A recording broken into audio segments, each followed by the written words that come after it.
Welcome back to A Human Element, a podcast series putting our people at the centre of everything we do.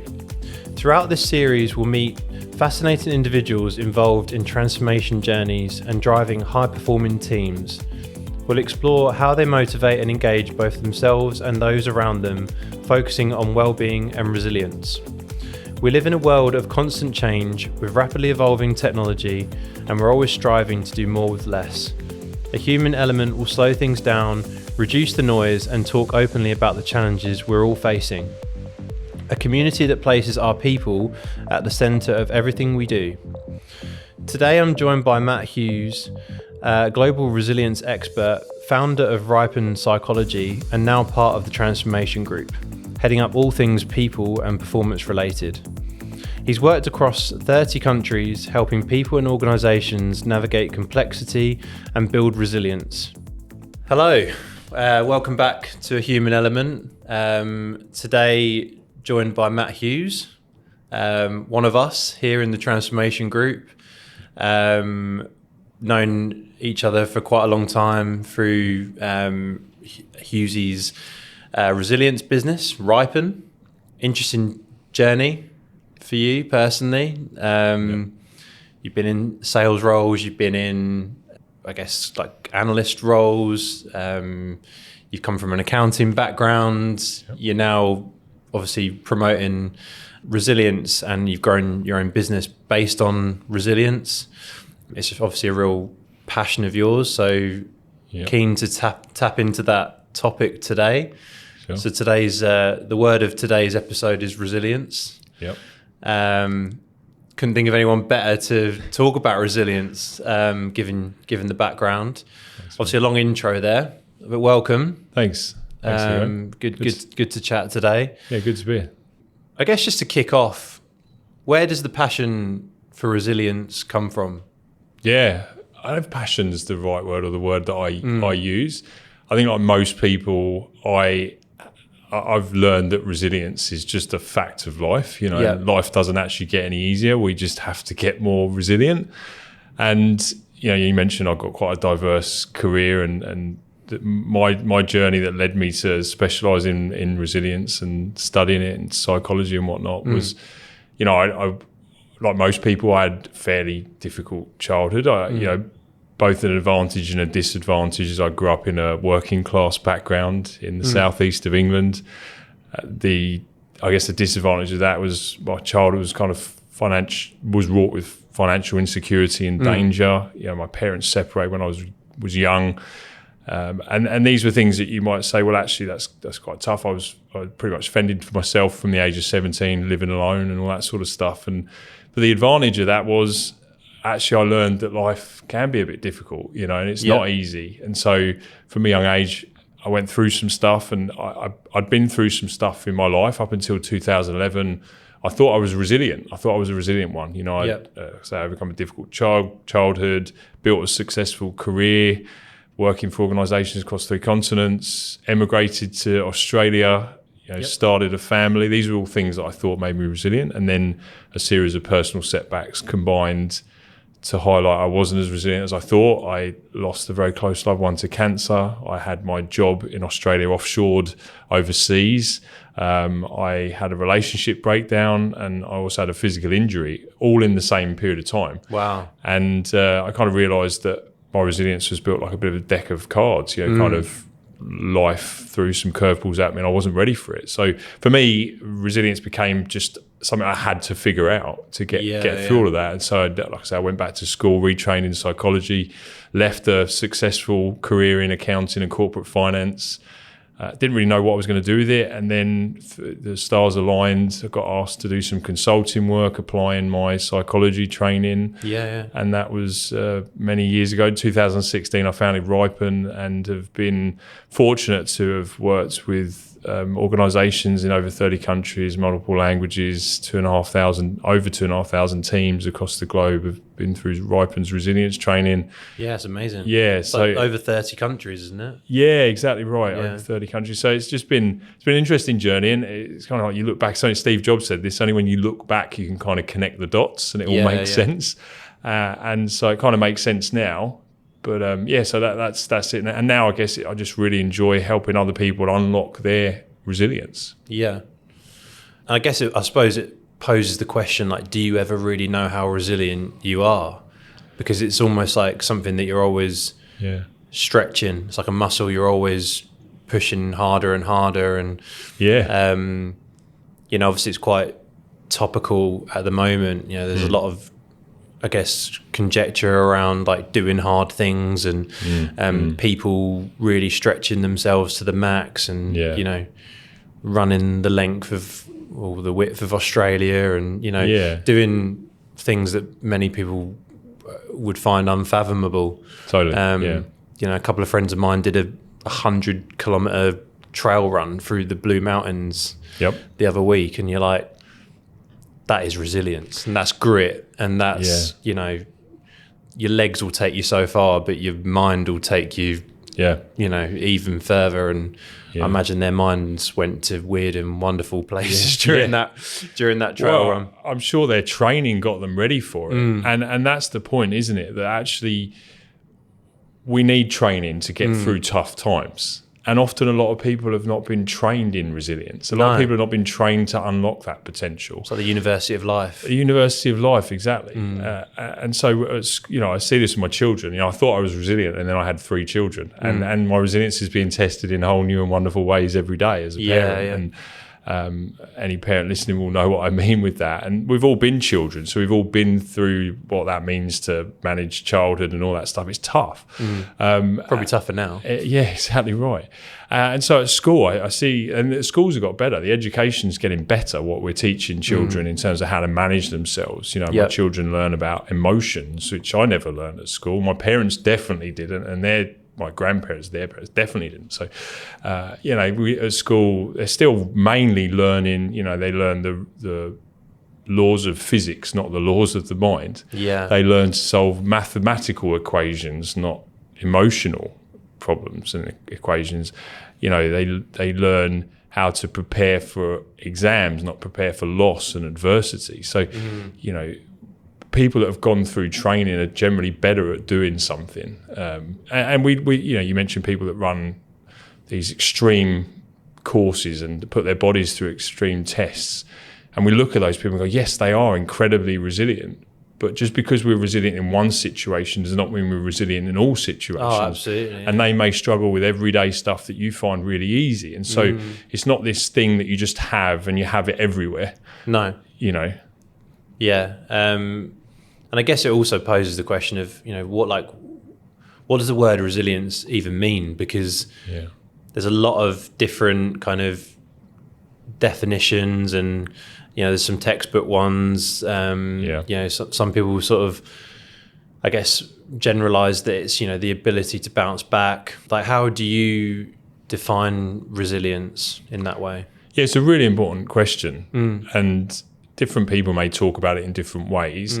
Generally, when I ask people what is resilience, we'll say, look how resilient Higo is. Look how well Higo can bounce back from setbacks. People generally talk about resilience, this idea about bouncing back, don't they? And actually, the reason that is because the dictionary definition literally translates into that. Resilience comes from the Latin word resiliere, which means to recoil or rebound. And it was later translated into the noun we use today, resilience, which is the act of rebounding. Right. Okay. So we've just come in, it's part of just Western language, how we think about it. And when words have that meaning, they carry those meanings into how we see that come into life. And so that's why it's become that way. But actually, if you think about it, anyone who's been through hardship, which is, I'm guessing everyone listening to this right now is... You're lucky if you haven't, Yeah, well, exactly right. And actually, you're not the same person after hardship as you were before. No. If you're trying to bounce back to a prior version of yourself, it's actually wasted effort. And that can be seen as a negative because we really like who we were before. And we have a sort of a warped view when we look back on ourselves, on events, on situations as to how good things were, depending on the mindset we're in at the moment, of course. But actually, resilience is not about bouncing back. It's about moving forward. It's about getting through the situation or the task face, getting the job done, getting through it, and actually becoming a better version of ourselves in the process, and having the skills and the abilities to be able to move ourselves forward in a productive way. Of course, yeah. And it's not always as simple as just bouncing back, because you can't always just bounce back. It's not sustainable. And No. you know, you'll all know people who have that almost like blind optimism and blind positivity, and they're like, oh, it's fine, it's going to be all right. But even those people, they're the people you have to kind of worry about even more, because there's probably a fragility underneath the surface there, where they're just like,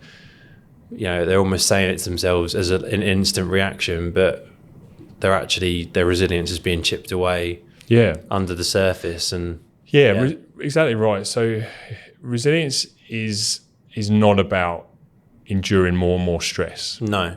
You know, and actually chronic stress leads to fatigue, which leads to burnout. So your friends you talked about who did the ultra marathons, they would have had ways of recovering their energy. They wouldn't have just been putting their bodies under extreme stress without a break. No. And we have this in all sport. We have off seasons for the on season. If you had 365 days a year of sport and the professional athletes were on 365 days a year, you'd only get 2 or 3 years out of them max before they were done. They were finished for life, not just for a short period. So we have these idea of off seasons, but in the corporate world, we don't get that. We don't. No. You're supposed to have the weekend. Well, hopefully holidays. Yeah. Well, if people are taking breaks, if they're giving themselves leave and they're managing that appropriately, then that works. That's how it should happen. But of course, with technology invading our life, we're often taking work wherever we go, evenings, weekends. A number of people that come into Ripen training and talk about how, you know, the last thing they're doing at night is checking their email in bed. The first thing they do in the morning is checking their email in bed. It's just, that's how invasive work's become. So resilience is not about enduring more and more stress. It's not about working 100% of the time either. No. You know, it's people who wear their to-do list as a bit of a badge of honor. Look how busy I am, which means how successful or how resilient I am. That's not true either. Yeah, we are kind of in a bit of a world of busy fools in a way, aren't we? Yeah, well, I don't know. It almost becomes like an instant reaction sometimes. Like you say to someone like, hi, how are you? An open-ended question, and they go, oh, I'm really busy. Yeah. And it's like, but that's the badge of honor. Are you though? Like, or are you just kind of telling yourself that to fit in society, or it almost becomes like a default reaction? Yeah, right. It becomes a bit of a mantra for some people. Yeah. I'm just busy. I'm busy. I'm busy, and they're almost implanting that thought into their own subconscious of just how busy they are. Yeah, and I don't know if they're necessarily being busy fools. People who generally know what they should or could be doing with their time and how to use it appropriately, but it's probably still a bit harsh there. But. It's still no, but the point is how we recharge is just as important as how hard we work. Of course, right? yeah. And actually taking time off helps you with then when you're on. But it's people who think working 100% of the time equals productivity. That's not correct. No, if you divide that pie chart up into time off for rest and for sleep and for eating and for socialising, then when you've got your chunk of time, and the majority of your pie might still be spent on work, but actually by giving yourself some of the other stuff, it makes you more efficient, more creative, better at problem solving when you're at work anyway. And the other thing to say about resilience is it's not guaranteed. Just because you get through a tough situation doesn't mean you come out the other side more resilient. No. Right? And so we saw that off the back of the last few years. Well, you're always learning, yeah. If you're self-aware enough to learn and to grow and to adapt. So it does come down, the number one skill of resilience that you can learn is self-awareness. Yeah. Self-awareness, the ability to pay attention to your thoughts, to your emotions, to your behaviors, and to your psychological reactions. Self-awareness is not just, I know what I like, I know what I don't like, I know, what I want to do, what I don't want to do. It's actually those other things as well. Yeah. I think self-awareness is obviously a real important aspect to resilience, because, I think if you're not aware of, I guess, how your mind works, like how do you manage stress levels? How do you know, to your point, like when to pull back, when to rest, when to recover? Because you can't be full pelt all the time. No matter how hard you try, and you can try and be the hero all the time. But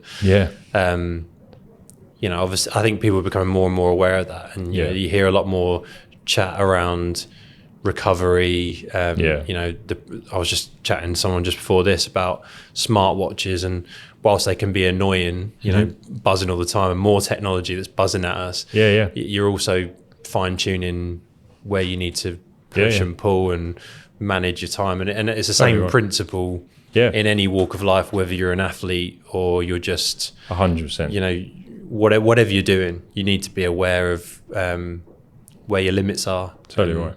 Where attention goes, energy flows. And these technologies, these apps, they know that. They're monetizing our attention. It's called the attention economy. And so these things that buzz, that chirp, that vibrate, that ding to grab our attention is to seize that attention on where they can make money. Yep. And so actually you're spot on. Having control of your mind and your awareness means you can dictate where your energy and effort flows, and therefore the benefits you reap from that. And unfortunately, a lot of people aren't aware of their mindset, and they're not paying attention to how they're thinking or how they're feeling. And we know that behaviors are driven by thoughts and emotions. Yep. And perception becomes reality. If you have a certain perception about a certain thing or about a certain person or about a certain event, then actually you start to seek evidence in the world that reinforces and reinforces what you believe and what you expect to find.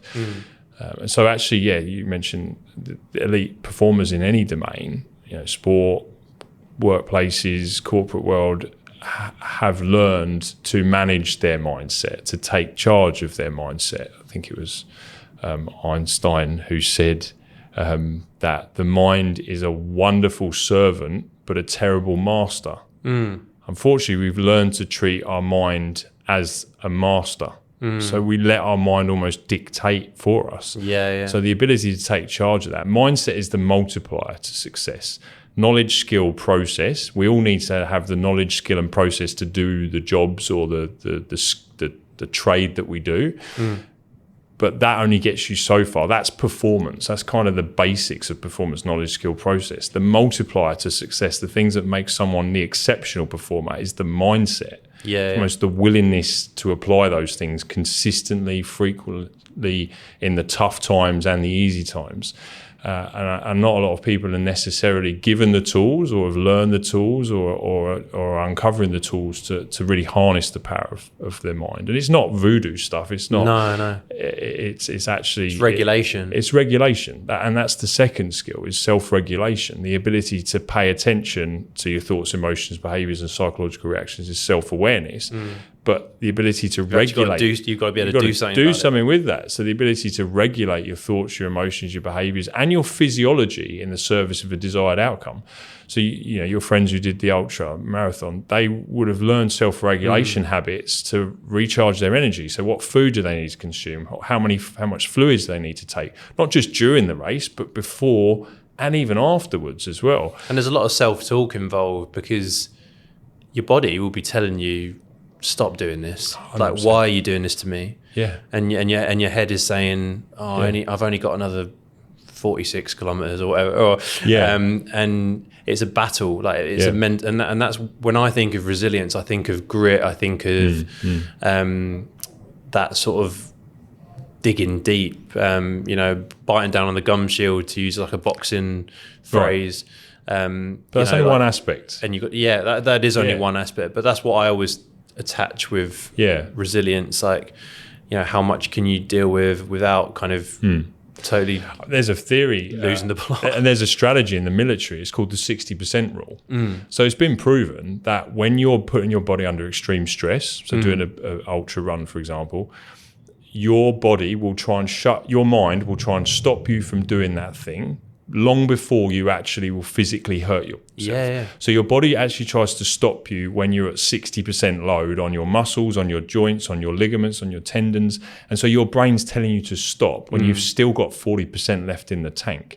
But it takes extreme strength of mind and strength of character to be able to battle through that. But it's a strategy they use in the military. So when they're pushing through extreme circumstances and they're tired, they're exhausted, often haven't been able to eat or hydrate, and they're in harsh realities of a war zone, they know they're only at 60% when their body's telling them to stop. They can keep going. They can tap into this extra reserve. And again, that's something we're not taught. No. And these are things I'm trying to subtly educate in my children. My daughter, for example, I've been having her do park run since she was 6.5. So park run is a 5-kilometre run that you can do in the local community here in Australia.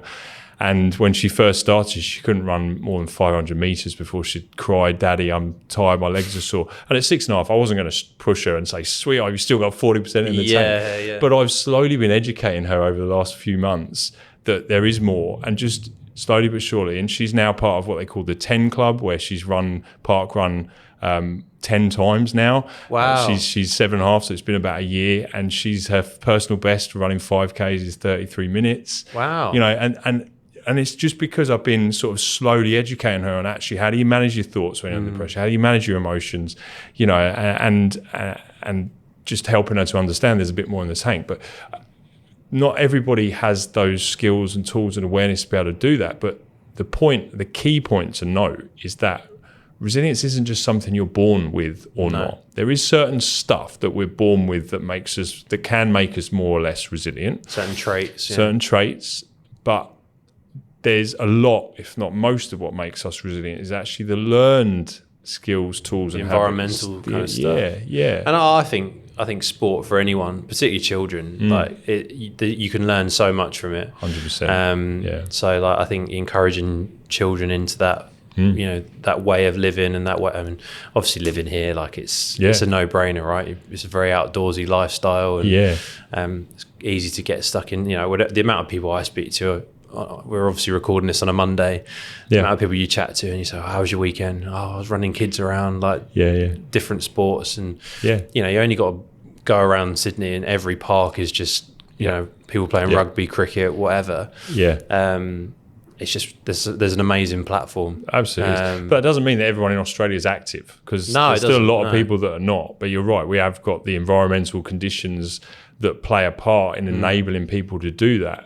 But there's parts of the world, we're from the Northern Hemisphere, where it's actually cold and miserable. Probably need a little bit more grit to get out there. You do. I remember playing football at 10:30 a.m. on a Sunday morning in a pub league, and soaking wet. It's sleet or it's snow. You can't see more than 2 meters in front of you, and then when you can see something, it's some big guy that's 2-footed tackling you in the ankle. You'd get up, you'd stand there freezing for the first 5 minutes, but then you'd finish and it'd be great. And it's those sorts of things that some people go through, and they, to your point, sport does create a boot camp for building resilience. The 3 types of resilience are biological, cognitive, and social. And biological and cognitive are kind of sciencey words. So it's physical, mental, and social resilience. Yep. And if you think about sport, you're building your physical resilience, you're having to absolutely work on your mental resilience. And of course, if you're playing any kind of sport, mostly team sports, you're building your social resilience. But even in individual solo sports like tennis, you still have to build your social resilience in terms of coaching and training and competing with other athletes and all that sort of stuff. If you're serious about it, it's the training outside of game day, or exactly right. It's even for some people it's just setting that alarm, I've got an early kickoff, just getting there, turning up on time, being there for your teammates, and it just teaches so many different things, and absolutely. And I think resilience you can often bolt on to well-being, and obviously well-being and resilience they kind of go hand in hand. I think for me, we're in the year 2025. I think it's for many people out there, I think it's one of the biggest challenges to our workforce is maintaining that level of resilience and maintaining the well-being of our people. And obviously that's part of your role here within the transformation group. Where do you see the challenges? Obviously everyone talks about emerging technology and not just AI. That's obviously a bit of a buzzword at the moment, but there's so many kind of, I guess, threats to our resilience and our well-being. How are you finding that? Obviously, you worked with several people across the globe as well, who are all handling the same types of issues. Of people, Long-winded question, but what do you think? Where do you think we're going with it? Are we doing enough to look after our people? Yeah, there's a lot in that. Yeah, a lot to unpack. I think, sorry. Yeah, no, it's okay. And it's how my brain works. But it is a big problem in terms of what we're trying to solve. Is if we boil business down to what it actually is, it's people. You know, people make businesses function. There's certain new businesses, OpenAI, that are obviously trying to create businesses that don't require a lot of people. You can use AI to run a business. But right now in today's 2025 world, businesses are still predominantly people, and I believe they always will be. And so I think if we think about business in that sense, then it comes down to the biggest threat to people is often just change, and how do I keep up with all this change? A lot of fatigue. And so with a lot of change comes change fatigue. And I guess we're at a point in our human evolution where there is a lot of change. There's a velocity of change driven by technology in terms of the speed of the updates of technology and the access to different things constantly that's evolving, and we don't really know where it's all going to land and if it's going to be good or bad. And actually, I think with any change, it does boil down to, do you see it as an opportunity or do you see it as a loss? And if you think about all the change you're going through in your life, some of those changes might be an opportunity. Maybe they're changes you chose for yourself. And so often when we change something for ourselves, it's a bit easier to deal with than when someone's imposing change on us. But I think if you think about all the changes you're going through, are you seeing those as an opportunity or a loss? And if you're seeing them as a loss, like, why? Can you challenge that perspective? Because so we talked about self-awareness and self-regulation as key resilience skills.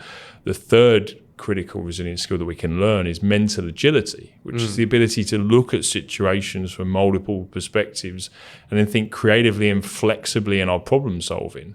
How do we adjust our view of the world, of this person, this situation or this event, to actually get a different outcome? I think that's a key skill that is on the rise, like as a soft skill, because when people are looking to build out their workforce, it's like people often go straight to skills and experience, but for me, like mental agility, just that nimbleness, and people talk about agile as in the methodology a lot of the time, but it's more just agile in terms of mindset and can you roll your sleeves up? Can you turn your hand to lots of different things, and can you cope with lots of different complexities? And can you iterate? Nuances? The agile, exactly right.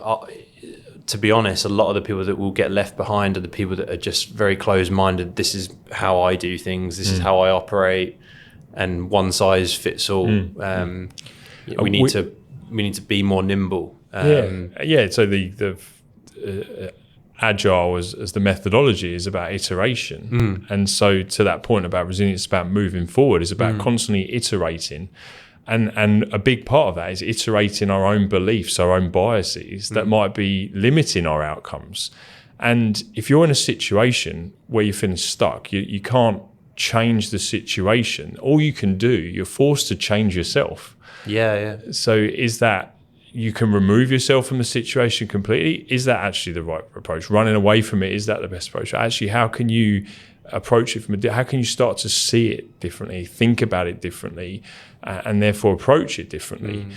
Some situations you absolutely have to walk away from. There's just no change that's going to come, so why stay stuck there? But if you're in a situation you can't walk away from, then all you're forced to do is to change your approach to it. The alternative is just staying. And all you can control is what you can control. Exactly right. So that's kind of become a bit of a go-to phrase for me now in my head. Like, not my circus, not my monkeys. Well, there's that one. You taught me that a few months ago, and that's always ringing in my head as well. But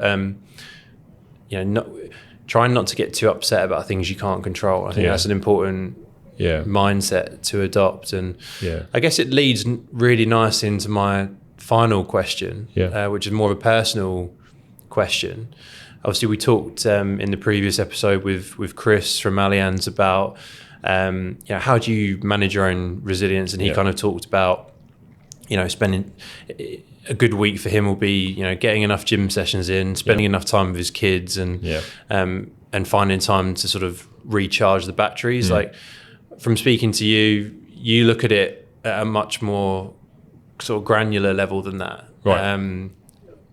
How, like, talk through what your sort of go-to habits are, I guess, to start and end a day. So start and end of the day, I start my morning alarm is today is a gift. What is your number? So the what is your number is I give my mindset a rating between 1 and 10. 1 is I'm feeling really unresourceful. 10 is I'm feeling really resourceful, ready for the day. And there's a bit more to that scale, which we teach in the Ripen training. But what's my number? I give myself a number. And that's the only time during the day I have a physical nudge to use it. But throughout the day, I'm constantly checking with my mindset between 1 and 10. Where's my head at? And how is that impacting the outcomes I'm getting? And I apply it all the time consistently throughout the day. But just generally, throughout the day, I'm always, especially when there's big stuff, I think you've always got to look at life as, is this a big thing I'm juggling, or is this a daily thing I'm juggling, day-to-day thing?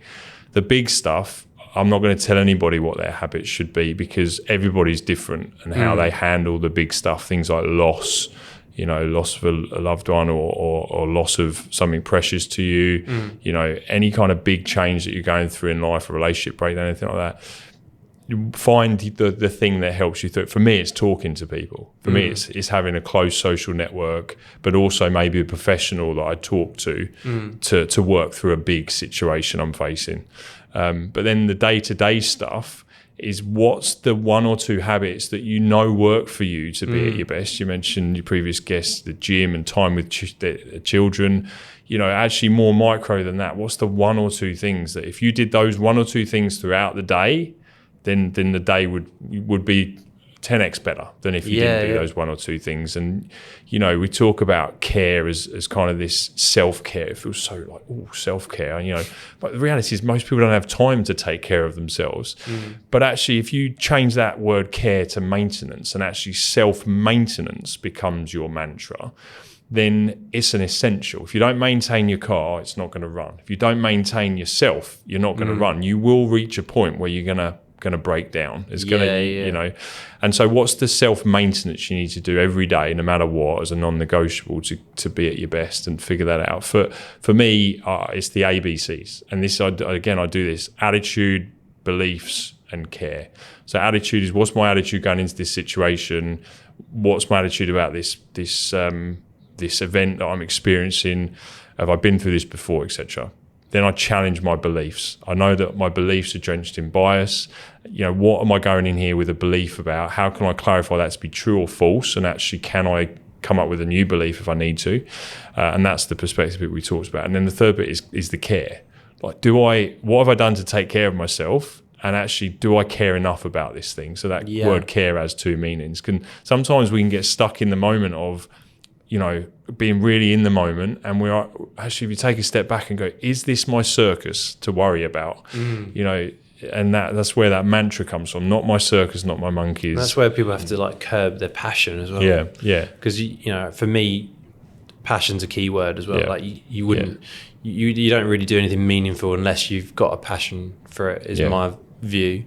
Almost like there's no, if there's no passion, there's no point doing it. Is kind of one of my mantras. Yeah, absolutely right. Yeah. So I think and you've got a bit of a routine to close out a day, haven't you, as well? Yeah. So I and how you end your day is often how gives you a good setup for the next day, and so a consistent night routine is the key to having a good night's sleep. That we talked about people being on their phones before bed. It's more common than any of us would care to admit. And so just a routine around how you go to bed. And for me, it's just, a cup of peppermint tea, go to bed with my Kindle, and I fall asleep. It's my wife, very lucky, and kids are all in bed, fast asleep, and that's me for the day, and I always fall asleep. And the Kindle is always a non-business related book that I'm reading. And what you're reading at the moment? Yeah, I'm reading Life by Keith Richards at the moment. Oh, so really interesting. That'd be an interesting one. Yeah, the stories in it are quite funny and quite out there, and it's just something. It's on my list. It just separates you from the day, the monotony of the day and stuff, and gives you a bit of a disconnect. Exactly right, and but whatever works for the individual. But we know that the devices in bed is not necessarily going to get you the best night's sleep. Even if you're not on work email, if you're scrolling through your social media feed and seeing what all your friends and that have been up to around the world, it doesn't necessarily trigger the relaxing thoughts and things you want to go to bed with, and you're not in control of that feed either. there's an algorithm deciding what's being served up and what your last thoughts are before bed, and is that the best way to end your day? And everybody has their own routine, but and all your friends and family are starting theirs back at home. Yeah, well, that's right. Depending on where they are, they might be starting their day, and then the messages start coming through, and then that's another reason to stay on the device. But yeah, I think another reason to put your phone on Do Not Disturb. That's right.